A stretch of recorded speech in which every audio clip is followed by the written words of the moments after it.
Fraud குடும்பம். சொல்றவன் குடும்பம் தூய சக்தி தீய சக்தி சொல்றவங்க குடும்பம். அவன் கணக்கு ஏமாற்றுகின்றவன்.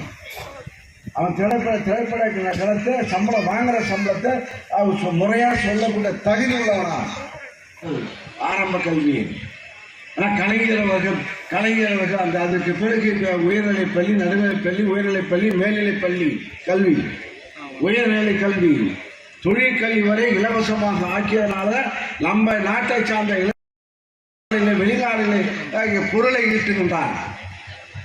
வடக்கே வாழ்க சொன்னால் அண்ணா சொன்னார், வடக்கே வாழ்கிறது தெற்கே தேய்கிறது சொன்னார்.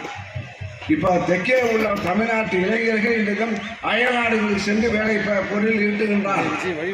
ஆனால் வடக்கே உள்ள இளைஞர்கள்லாம் இங்கே வந்து நம்ம ஊரில் வந்து டீ ஆக்குறா, டேபிள் துடைக்கிறார், கட்டிடம் கட்டுறான். இது சாதனை இல்லையா?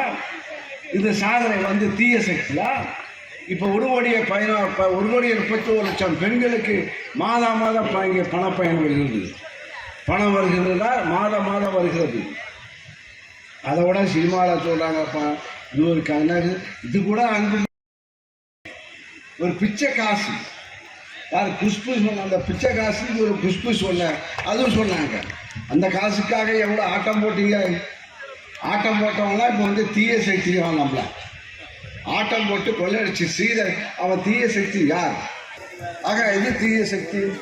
நடிக்கிற அதுன்னு சொல்லப்போனால் அந்த நடிகை வந்து அவன் பார்த்தா அந்த குடியேற்ற பயிர் வெட்டான். அதே போல் இளைஞருடைய நல்வாழ்க்கையை சீரழிக்கின்ற அவன் விஜய் இதெல்லாம் வந்து நம்ம அழிக்க போகிறான். அவன் இளைஞர் மத்தியிலே அவன் நல் விதையை விதைக்கவில்லை. ரவுடி சம்பந்த அவருடைய சினிமாவில் ஆக்ட் பண்ணுற மாதிரி, அவன் போதை கட்ட அடங்குற மாதிரியும், அவன் வெட்டானா அதே போல வெட்டுற மாதிரியும் ஒரு கலாச்சார சீரழிவை சொல்லுகின்றவன் நம்முடைய ஆட்சியை பற்றி சொல்லுகின்றான். பிளே ஸ்டோர் மற்றும் ஆப் ஸ்டோரில் இருந்து பாலிமர் செயலியை QR கோடு மூலம் பதிவிறக்கம் செய்யுங்கள். செய்திகளை உடனுக்குடன் பெறுங்கள்.